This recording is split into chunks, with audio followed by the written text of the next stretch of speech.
The forms that we've looked at so far have all been linked to a data source and pulled records from our database's tables. But forms don't always have to interact with data. They can be standalone elements that provide interactivity for our end users. In other words, a form can simply be a blank area where you can group buttons and capture user intent to help them navigate the database. When used appropriately, these types of navigation-centric forms can completely remove any need for your users to dig around in the navigation pane over here on the left. You can control exactly what your users have access to, and often more importantly, what they don't have access to.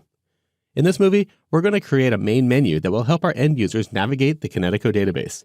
We'll start with a fresh, clean, blank form in Design View and add some buttons that trigger macros. Let's go ahead and get started by going up to the Create tab, and then I'll choose Form Design here. Let's go ahead and immediately save this form too. So I'm going to press Ctrl S on the keyboard, and I'm going to call it Main Menu. Now we need to set some properties for our main navigation menu. I want this to be a free-floating window that appears in the center of the screen. And since I have to spend my day sitting in front of the computer working in my database, I also want to give myself a little bit of scenery to look at. In the properties sheet on my form, I'm going to go over here to the All tab, and we'll just go down the list and change things as we get to them. The first property is the record source, and since we're not connecting this to data, we can go ahead and leave that blank. This will be an unbound form. The next one down is caption. This is what's going to appear on the title bar. I'm going to type in Main Menu. I'm going to go ahead and press the arrow key to move down. The next one is pop-up. I'm going to change that to yes by pressing the Y key. And I'm going to come down one more and change modal to yes as well. That's going to set up this menu as a free floating window. And by setting that modal property to yes, it's going to force the user to interact with the menu or dismiss it before they can move to anything else in the database. Okay, let's keep going down a little bit. I'm going to leave the default view to single form. And we'll come down here to the next allow form view. I'm going to leave that to yes because that's the default view. Allow datasheet view, I'm going to turn that to no by pressing N. And allow layout view, I'll change that to no as well by pressing N again. I do want to add a picture to the background, so I'm going to come down here to the picture property, and I'm going to press the build button over here on the right. That'll load up my insert picture dialog box, where I can browse out to my exercise files, which for me are on the desktop, inside the Chapter 4 folder. And I'm going to go ahead and pick this one here called Turbines. Go and select it and press OK. And now we need to make sure that this picture gets attached to the lower left-hand corner of our form. So I'm going to go over here to Picture Alignment, and where it says Center, I'm going to change that to bottom left. That'll lock it down over here. Next, let's set the width of our menu. Right here is the default width of 6.1694 inches. I'm just going to change that to a even 7.5 inches. I'm going to change Auto Center to yes. I'll press the Y key here. Auto Resize, I'm going to change that to no. Fit to Screen, I'm going to change that to no as well. The border style, I'm going to change it from sizable to something called thin. That'll create a really small bezel around the edge of the screen. Let's go ahead and go down one more to Record Selectors. The record selectors, if you remember, are the gray bars that appear on the far left-hand side. Since we're not dealing with data, I can go ahead and get rid of those. I'll change that to no. And the navigation buttons, I'll change those to no as well. The navigation buttons, if you remember, are those buttons that appear on the bottom of the screen that allow you to scroll through various records. Finally, we're going to change one more property. I'm going to come down here to this one called Scroll Bars. Again, since we're not dealing with data, we won't really have to worry about anything scrolling off the screen. So I can change this from both to neither. We won't have a horizontal or a vertical scroll bar here. So we made a lot of changes here. Let's go ahead and check out our form in Form View to see the results. I'll go up here to the View button, and I'll change my view here. Now I have my main menu here. You can see it has a nice thin bezel. It's a free floating window, and I have this nice graphic here in the background that's attached to the lower left-hand corner.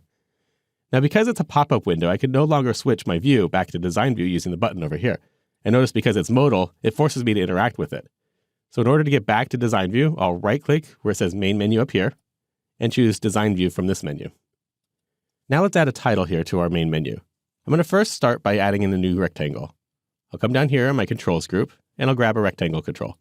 I'll click on it once, come down here, and click again to add it. I want to position this rectangle so it goes across the entire top of my form. So first I'm going to go over here to the properties, and the top property, I'm going to set that to 0 inches, so it goes flush to the top. And the left property, I'm going to set that to 0 inches as well, so it goes flush to the left-hand side. Next, I'm going to set its width to 7.5 inches. That's the same width as our form. Next, I'm going to change its background color. I'm going to go over here to Back Color, click the Build button, and instead of picking a color chip, I'm going to go to More Colors, and I'm going to type in our custom Kinetico color. That's 0 for red, 114 for green, and 139 for blue. Go ahead and say OK, and that change is made. Next, let's add a title. I'll go up here and grab a label control. I'll click on it once, and then click down here to add it. I'm going to call this Kinetico Database Main Menu. I'll go ahead and press Enter, and then we can change its properties. This time I'll go to the Format tab. I'm going to make it a bold font. I'm going to change the face color to white. And I'm going to make it a little bit bigger. Let's say 24 point. Let's go ahead and use my arrow keys to move it into position. I'll move it up and then move it left. And then I need to resize the bounding box. So I'm going to hold down the Shift key and press the right arrow to enlarge it to the right. And then I'm going to press the down arrow to make it taller. So there's my title. I also need to get rid of the box that appears around the outside of the edge. Let's go ahead and select it here. Go over here to Shape Outline and change that to transparent. Once again, we can go ahead and check out our results by going to the Home tab and changing our view here. So there's our main menu structure. Now it's time to start adding some buttons in that'll navigate around the database. Once again, I'll right-click and go back into Design View. We can add a button control by grabbing it from the Controls group here. Remember, it's the one with the 4 X's in the button. Let's go ahead and click it and come down here and click to add a button. That starts up the Command Button Wizard where we can tell it what we want the button to do. I'm going to choose Form Operations, open a form, and press Next. The form I want to open is the employee directory that we created earlier in the course. Let's go ahead and select it and press Next. We're going to go ahead and open it and show all the records, so I'll leave this default option here. Press Next. We can choose how we want our button to look. We can either choose a picture, but I prefer the text option. So I'll select that, but instead of just open a form, I want to be specific about which form we're opening. I'm going to type in View Employee Directory. Go ahead and say Next, and we'll accept the default name and say Finish. That adds our first button here. Let's go ahead and add one more button. Once again, I'll come up here and grab a button control. I'll click to add it. This time I want to have a button that'll exit the database when we're done working at the end of the day. I'll go to the Application category and choose Quit Application. Go ahead and say Next. It doesn't need to know which application to close because it's pretty obvious we're closing Access. This time I can choose the text option. And instead of Quit App, I'm going to type in Exit Database. Go ahead and say Next. And once again, accept the default name and press Finish. Now we can go ahead and style our buttons. So I've got the first one selected. I'm going to Shift-click on the second one to select them both. I'm going to come over here to this Use Theme and change that to No. That way I'm consistent throughout my database. Next, I want to add a picture caption. So let's go up here to the Picture Caption Arrangement and change that from No Picture Caption to Left. Then we need to add individual icons for each button. I'll select the Exit Database button, and I'll come over here to the Picture property. And where it says None, I'm going to click on the Build button here. We can go through the available icons here, but the one that I want is called Exit Doorway. So I'm going to press the E key to jump down to the E section, and then we'll scroll down a little bit further, and we can find Exit Doorway here. So that's a good icon for our Close Database button. I'll go ahead and say OK to accept that. And then we'll add an icon over here to View Employee Directory. I'll click on this button, come over here to the Picture tab, press the Build button. And the icon that I want here is called SharePoint List Change Permission. I'm actually going to press the S key to jump all the way down to the S section, and we'll scroll down a little bit further, and it's this one right here, SharePoint List Change Permissions for this list. And it has a nice form icon with some people on it, which I think indicates the employees. Let's go ahead and say OK. Next, we can resize our buttons a little bit. I'm going to drag this one a little wider so it fits the entire name here, maybe a little wider. Then I'm going to move it into position. I'm just going to line it up against the 1-inch mark right over here. Finally, the Exit Database button, I'm going to put it over here in the top right corner. I'm going to close the property sheet real quick, and we'll move it. I'm going to anchor it right over here. So let's go ahead and check it out. I'll switch my view here, and there's my main menu. Oh, looks like it's a little bit too wide here. So let me right-click here on the main menu, go back into Design View, and I need to change one more property. So I'm going to go back to that property sheet, and in the properties for the form, I'm going to switch to the Format tab here.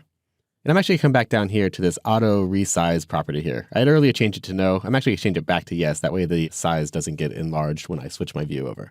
So we'll switch my view back, and now my main menu is the size that I was expecting. So let's go ahead and close it, and we'll save the changes. And now we can go ahead and test it out. I'll double-click on the main menu here, and you can see that it opens up centered in the middle of the screen. I can press my View Employee Directory button, and the employee directory opens up in the background. Now I can see that I actually have a quick problem here, that my main menu is still on top of it. So we need to do one more thing to this button in order to make it work. Let's right-click on this main menu and choose Design View. I'll select the button here, and I'm going to go over to the Event tab of the property sheet. When we went through the wizard created this on-click event, this embedded macro. This is controlling what the button does when we click on it. We can edit this macro by pressing the Build button right over here. Now that macro opens up a form, and then it asks us which form to open, and we told it to open the employee directory. What we need to do is add a new action step here to close the main menu at the same time. So I'll come down here and I'll add an action called Close Window. Now we can type in the name of the window that we want to close, that's the main menu, But if you read this tooltip here, it says that it closes the specified window or the active window if none is specified. Now, if we leave the ordering the way we have it now, we're going to open up a form, that employee directory, and then we're going to close the active window. Well, which window is active at this point? That's going to be the employee directory because we just opened it. So what I want to do is actually rearrange these. I'll press this up button over here. Now it's going to close the active window. And at this point, the active window is the main menu. And then it's going to open up the employee directory. Let's go ahead and close our macro, and I'll save those changes. And we can test it out. I'll press this button here. We'll go to our main menu, and I'm actually going to close the main menu here. I'm going to save the changes. We'll close the employee directory, and then we'll start this process again. We'll open up the main menu, click View Employee Directory, and it takes us right here. The last thing we need to do is add a button on the employee directory that returns us to the main menu. So I'm going to take the employee directory. I'll go into Design View. We'll add a button control here. We'll choose Form Operations, Open a Form. We're going to open up the main menu. I'm going to choose Text here, and I'm going to say Return to Main Menu. We'll go ahead and say Next, and Finish. And then once again, we're going to edit this button so that it closes out the employee directory. So I'll go over here to the OnClick event. I'll click Build. We'll add in the Close Window action. I don't need to specify any other arguments. I'll move it to the top. I'll close it and save it. And then I'm just going to style my button here. I'll press Format and go to this Use Theme, and I'll change that to No. All right, let's test everything out. We'll go ahead and press this Return to Main Menu. It's going to ask us to save because it's closing for the first time. So I'll say yes. And now we can navigate back and forth between our main menu and our employee directory. So as our database grows and we add functionality through other forms and reports, we can return to this main menu form and add additional navigation buttons that will get our users to where they need to go and back.